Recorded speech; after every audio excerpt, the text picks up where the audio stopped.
I want it now. Today, screamed the 11-year-old boy. LeBron 10 shoes.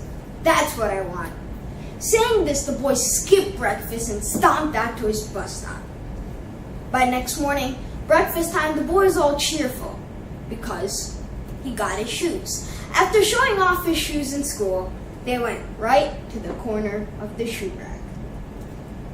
A year later, those shoes still there, hardly twice came out of that rack.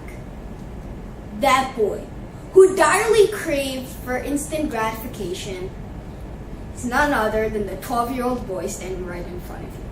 Yup, sadly, I am a victim of this instant gratification. Increase in impatience.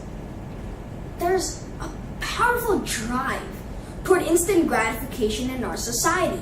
We've become an immediate gratification culture in which we want things done quickly, efficiently, and in the way we want. If this doesn't happen, we tend to become increasingly frustrated and irritated, a sign of impatience. It seems we've just lost the art of slowing down and enjoying the moment. Ladies and gentlemen, today I'll walk you through how we are on the road of an instant culture, which pushes us to the bottomless pit of lack of patience. Discuss the consequences of impatience, and if you're willing to be patient, I'll discuss the steps to a beautiful horizon of a tolerant and patient society with all the benefits it brings us. Wanting things faster is by no means a new phenomenon. The Polaroid instant camera was invented in 1948.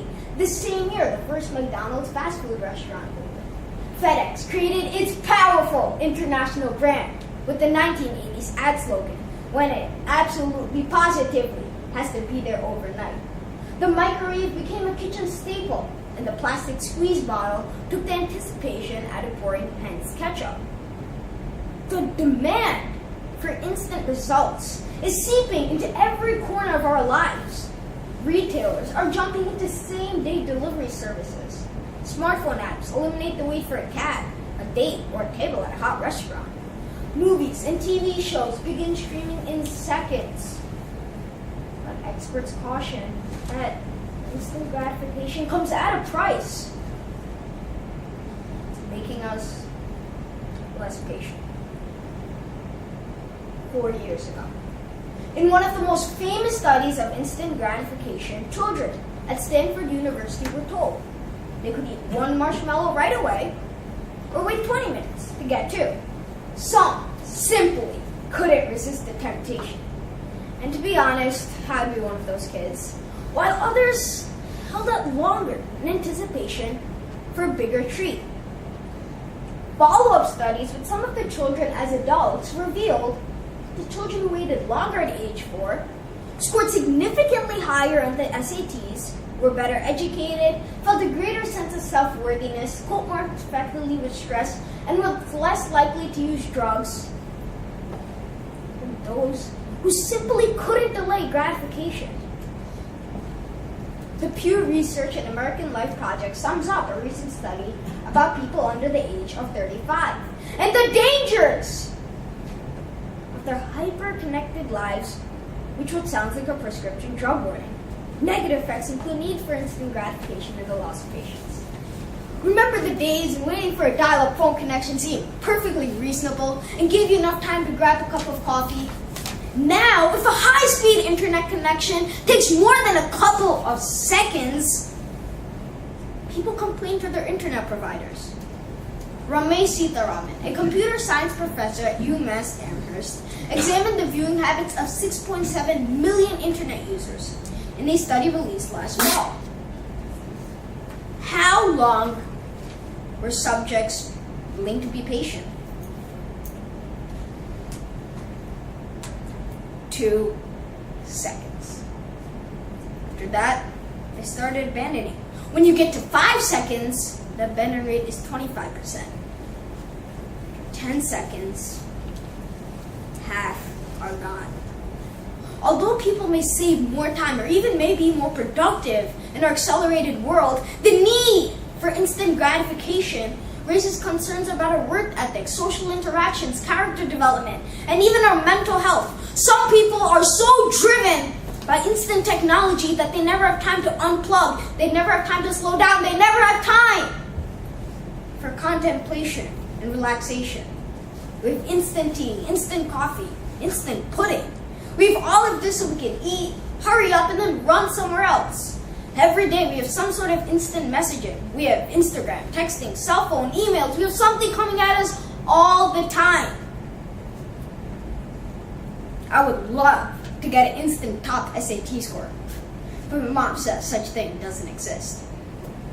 A survey by California State University concluded that it is almost an innate instinct of ours to get instant feedback. Not because we're careless, greedy, or selfish, but because we grew up that way. So I ask, is instant gratification, having so much at our fingertips,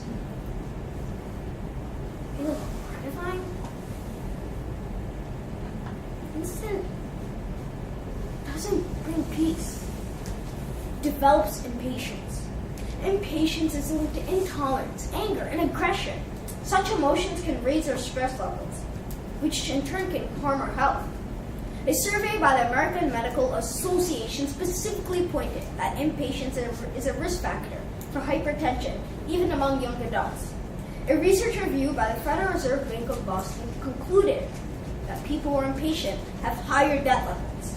Impatience is the leading factor for road rages, which in turn can cause terrible accidents. These are just some of the few bad consequences that result from impatience. How do we solve this problem? Simplify your life. Slow down and smell the roses, as the old proverb says. Laura Martin, a professor at the University of Kansas Medical Center, said that by incorporating lessons on delaying gratification in their health education curriculum, it will be very useful. It will lead us to a nation with children who are willing to wait for that second marshmallow. It will help us cultivate patience, self-discipline, and keeps us mindful of the bigger picture. Identify what you want to delay. I did, and it worked wonders. I curbed my craving for a cookie and instead grabbed some carrots. I also went on a social media diet. I restricted my time from using instant technology. And lo and behold, I am a champ in academics. I hardly catch a cold because I spend my time in exercising my body and my mind. Make time to enjoy your life. Maybe this is the time for you to eliminate some time-consuming things so that you're not too busy to be patient. We need to spend more time with our families, more time with our neighbors, more time with our communities, talking one-on-one, face-to-face, listening with our ears, listening with our hearts, listening with our spirits. Something that's hard to get via text. Text may be fast, but it doesn't have that personal touch. So, instant need not be all that is. It's okay to get the LeBron shoes a week later, or perhaps a month later. Let's all develop the virtue of patience for better us, for a better society.